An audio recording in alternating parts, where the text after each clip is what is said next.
All right, guys, this is a fun one. If you've been following the channel, you know we've been playing around with the G106. Well, I had this RM Italy KL35, hypothetically 10-meter amplifier that is AM and FM only sitting around. So I wanted to boost the power of my QRP radio.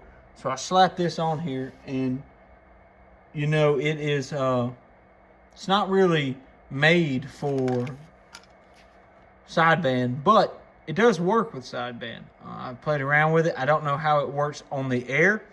I don't really have a 10-meter resonant antenna right now, nor an antenna tuner big enough to handle this power. Everything I got is QRP, like 20 watts max. So we're just going to play with this on a dummy load.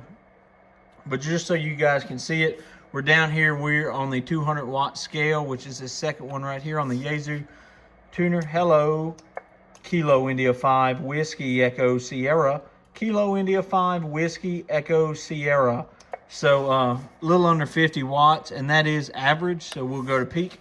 Hello, Kilo India 5 Whiskey Echo Sierra. KI5 WES. So you can see that it's pretty interesting. Hello.